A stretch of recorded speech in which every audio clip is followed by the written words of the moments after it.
अफगानिस्तान और न्यूजीलैंड के बीच इकलौते टेस्ट मैच में जो मजाक चल रहा है क्रिकेट के नाम पे, आइए उसके बारे में बात करते हैं। ये मैच शहीद विजय सिंह पाठक स्पोर्ट्स कॉम्प्लेक्स ग्रेटर नोएडा में होना था और अभी 4 दिन खत्म हो गए हैं और एक भी बॉल बॉलिंग नहीं हुई है। इनफैक्ट शायद आखिरी दिन भी वॉश आउट होने वाला है।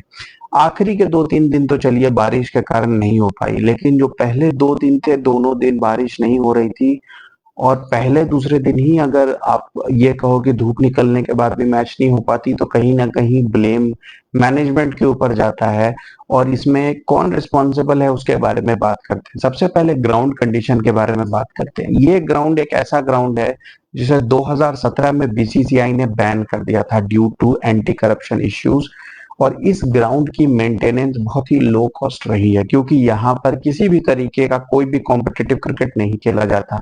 फ्रैंकली बीसीसीआई के इवेंट्स में, चाहे आईपीएल हो या इंटरनेशनल क्रिकेट के मैचेस हो या इवन डोमेस्टिक मैचेस, इस कॉम्प्लेक्स में नहीं खेले जाते, क्योंकि इस कॉम्प्लेक्स को आप कह सकते हो कि एक एंटी करप्शन ब्यूरो के अंदर ये आ गई थी, क्योंकि यहाँ पे क्ले यूज किया जाता है, यानी कि एक लो कॉस्ट मटेरियल यूज किया जाता है इस ग्राउंड को किसी तरीके से मेंटेन करने के लिए, जो दिखने में ठीक ठाक लगे। लेकिन इसके कुछ मैनेजमेंट के लोगों ने कुछ हेर फेर की थी, जिसकी वजह से ये बैंड है। उस डायरेक्शन में नहीं जाते, वापस गेम पे आते हैं।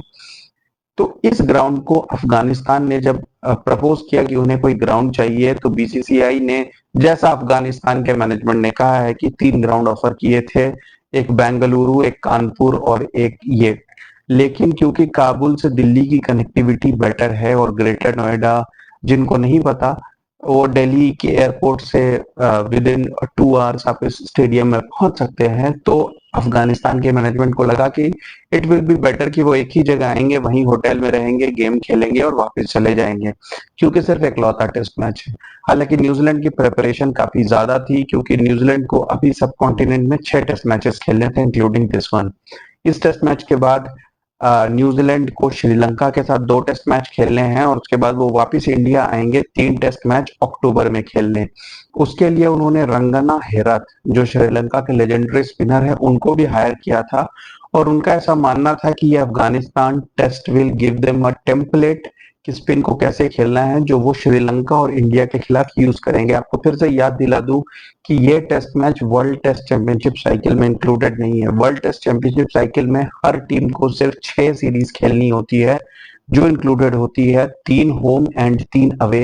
ये series world test championship cycle का पार्ट नहीं थी, मगर अफगानिस्तान के लिए इसकी बहुत बड़ी सिग्निफिकेंस थी, क्योंकि न्यूजीलैंड के साथ वो पहली बार टेस्ट मैच खेल रहे थे और वैसे भी अफगानिस्तान को काफी कम टेस्ट मैचेस मिलते हैं। तो कहीं ना कहीं इस ग्राउंड सिलेक्शन में अफगानिस्तान बोर्ड की ऑफ कोर्स रिस्पॉन्सिबिलिटी है और थोड़ी बहुत बीसीसीआई की भी गलती है। लेकिन कहीं ना कहीं आपको एक बात याद रखनी होगी कि ये सीजन, सितंबर का सीजन, बारिश का नहीं होता है। This can be a pure bad luck also, क्योंकि इस टाइम, इस साल इंडिया में काफी बारिश हुई है। और आप कह सकते हो कि सीजनल रेन के बाहर भी बारिश हुई है। सितंबर में बारिश जनरली नहीं होती है, इतनी बारिश नहीं होती है।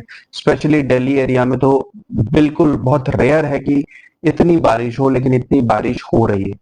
उस बारिश के बावजूद शायद पूरा टेस्ट मैच तो नहीं हो पाता, लेकिन पहले 2 दिन का टेस्ट मैच या एटलीस्ट सेकेंड डे जब पूरी धूप निकली थी तो मैच होना चाहिए था। लेकिन जैसा मैंने आपको बताया कि ये एक लो मेंटेनेंस ग्राउंड है, जहाँ पे क्ले है और उसके बाद एक फार्म सॉइल होता है, जो थोड़ा आप कह सकते हो कि थोड़ा सूखा होता है, मतलब दैट एब्जॉर्ब्स वाटर। तो उस तरीके के सॉइल से आप कह सकते हो कि एक पैडिंग की गई है, जिससे कि ग्राउंड देखने में अच्छा लगे, लेकिन उस तरीके के सॉइल में वाटर एब्जॉर्ब हो जाता है और उसकी वजह से ये ग्राउंड की ड्रेनेज बहुत ही खराब है। दूसरी गलती जो मैं कहूंगा कि प्योरली बीसीसीआई की गलती है, कि बीसीसीआई ने इतने भी प्रोविजंस वहां पर नहीं किए हैं कि पूरा ग्राउंड कवर हो सके। जब बारिश होती है तो सिर्फ पिच और आउटफील्ड का कुछ एरिया ही कवर हो पाता है, और बाकी ग्राउंड में आप देख सकते हो वाटर पडल्स फॉर्म हो रहे हैं। और जिस ग्राउंड की ड्रेनेज ऑलरेडी इतनी खराब है, जो एक लो मेंटेनेंस ग्राउंड है जहां मैचेस नहीं होते, वहां पर अगर आपके कवर्स, जो कि एक बेसिक थिंग है, जो कि आप कह सकते हो कि इतनी एक्सपेंसिव भी नहीं है, अगर वो प्रोविजनिंग भी नहीं है, तो फिर एक बार पानी के पडल्स फॉर्म हो गए तो उनको निकालना बहुत मुश्किल हो जाता है। हमने देखा कि ओल्ड टेक्निक्स लाइक फैन को यूज करना, हीटर्स को यूज करना, ऐसे टेक्निक्स यूज किए जा रहे थे विच doesn't look good. Afghanistan board की ये जिम्मेदारी है कि क्योंकि उन्हें टेस्ट क्रिकेट मिलता है, तो वो थोड़ा अपनी कन्वीनियंस के बाहर जाके कोई ऐसा ग्राउंड सेलेक्ट करते जहां पर एटलीस्ट क्रिकेट खेलने के चांसेस ज्यादा होते। तो यहाँ पर थोड़ी सी रिस्पॉन्सिबिलिटी अफगानिस्तान को भी लेनी होगी, वो कम्प्लीटली बीसीसीआई को ब्लेम नहीं कर सकते, क्योंकि अफगानिस्तान को अपने मैचेस किसी और कंट्री में खेलने कर पड़ते हैं due to internal problems in their country.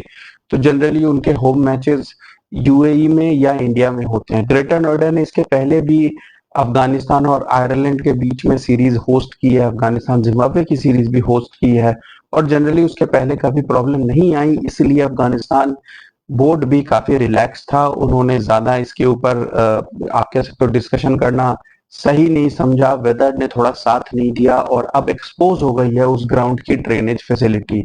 So probably इस एक्सपोजर के बाद गोइंग फॉरवर्ड अफगानिस्तान बोर्ड भी इस चीज को लेकर सीरियस होगी, एंड डेफिनेटली बीसीसीआई अगर किसी थर्ड यू नो अगर किसी थर्ड दूसरी तीसरी टीम या किसी थर्ड पार्टी के साथ अगर इन्वॉल्व होकर कोई ग्राउंड प्रोवाइड कर रही है, तो बीसीसीआई की भी रिस्पॉन्सिबिलिटी, क्योंकि इतने सारे ग्राउंड्स है बीसीसीआई के पास और कई सारे यूज नहीं हो रहे हैं। जैसे रांची में भी ये मैच हो सकता था, लखनऊ में भी एक स्टेडियम है, ये सब क्लोज प्रॉक्सिमिटी में है, तो शायद कहीं पर यहाँ पर भी मैच अरेंज किए जा सकते थे, तो शायद ये मैच बेटर हो जाता। मे बी गोइंग फॉरवर्ड शायद अब अफगानिस्तान अपने ग्राउंड सिलेक्शंस को लेकर ज्यादा कंसर्न होगी, और शायद हमें अफगानिस्तान अगर फ्यूचर में इंडिया में खेलते दिखती है तो अपने होम ग्राउंड के नाम पे शायद वो कोई दूसरा ग्राउंड सेलेक्ट करना प्रेफर करेगी। Keep watching guys, thank you.